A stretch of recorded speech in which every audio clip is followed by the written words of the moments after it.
Hey everybody, I am back with more prep work for our deprogramming and reprogramming exercise.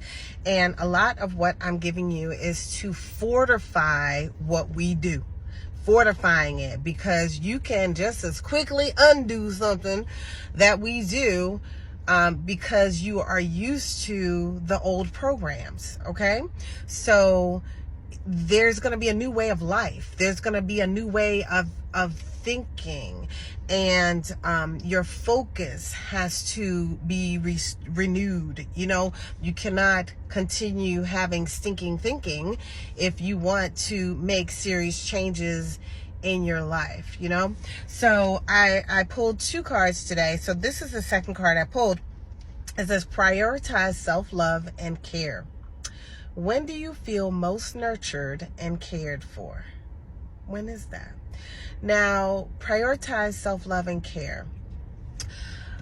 What I want to say is that I want you to become selfish with your love and become selfish with caring for yourself.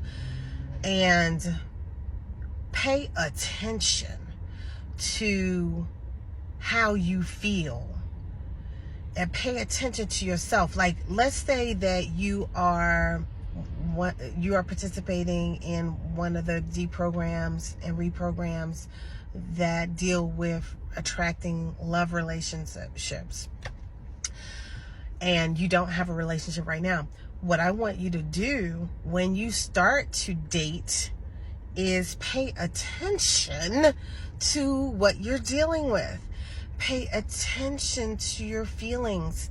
Don't go diving head first into intimate situations, especially ladies, because when you get intimate, you often put glasses on that have rosy colored lenses, and then you don't see what's right in front of you anymore. And then by the time you see it, your heart's all broken up, So take some time to get to know who is in front of you before you give your whole kit and caboodle away,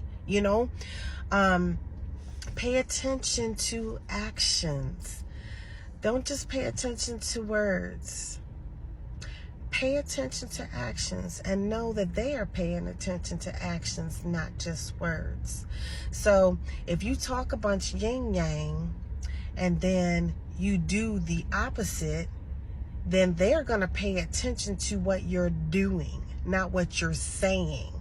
So if you start saying that you desire this or you would like that, but your actions don't line up with what the mouth is saying, then you're not going to get that. So make sure you pay attention to what's going on in your relationship. Make sure that you know what it is that you desire in a relationship, so that you know what you're getting into before you put your glasses on, the rosy colored glasses on. Make sure that you already know what you're interested in. I was speaking with my brother, and he was telling me, he said, you ladies, y'all be coming with lists. I was cracking up. I said, yeah, I be telling people to do lists too. However, when you do a list, you want to narrow it down. You want to have your list so that you understand what you're looking for.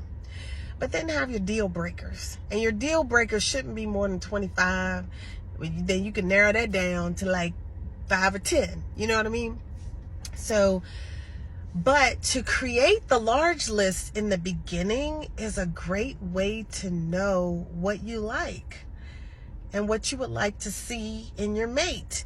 Because often, if you ask somebody what they're looking for, they don't really know.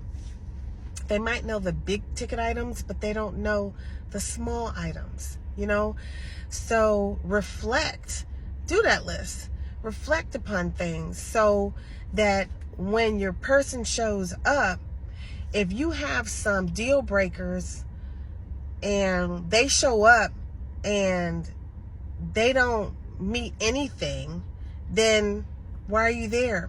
I remember I dated this guy, and I was like This guy pursued me for years, and now he finally is dating me, and this sucks.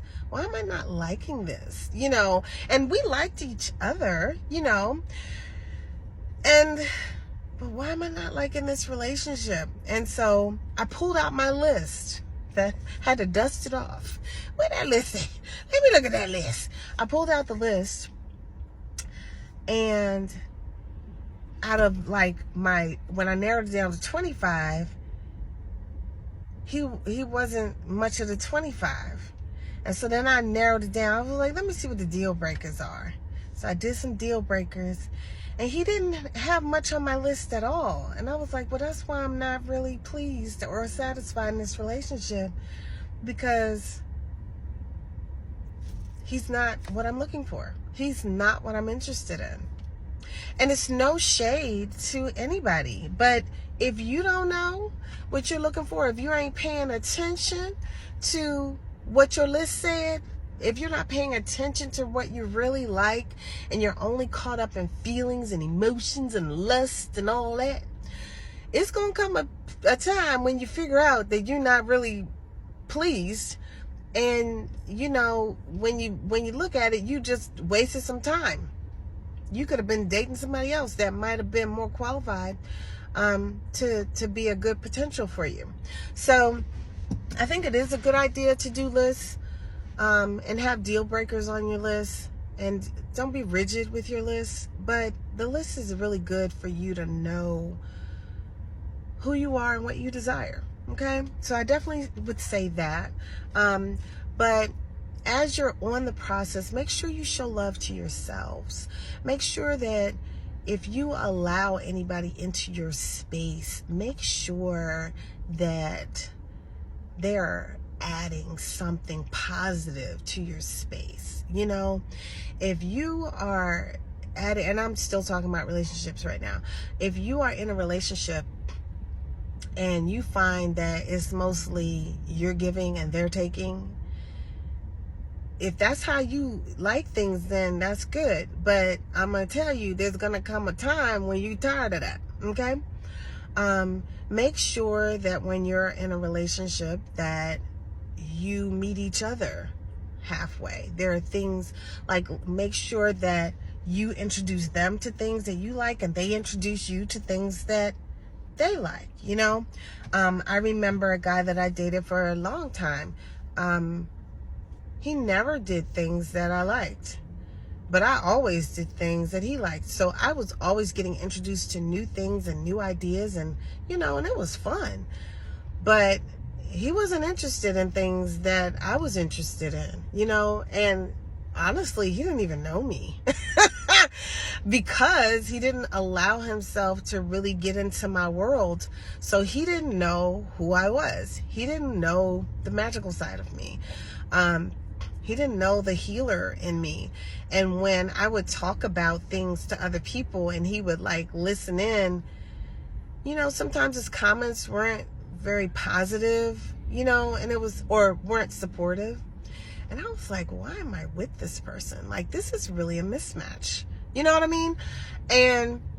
But it took forever for me to realize that, because I was caught up in the little things, and maybe I was chasing a high, or maybe I was filling a void, So, and that's another reason why we have to love ourselves, and we have to really heal.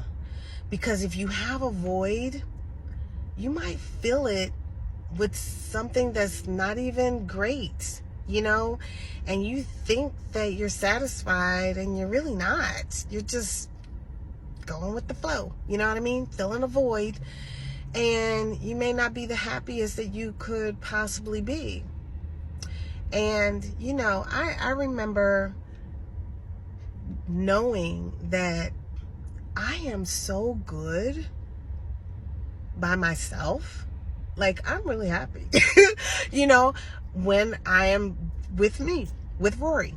So if you come to my life, I don't want my vibration to be lowered, because I'm happy without you. So if you come, I should still be happy. You know what I'm saying? So, yeah.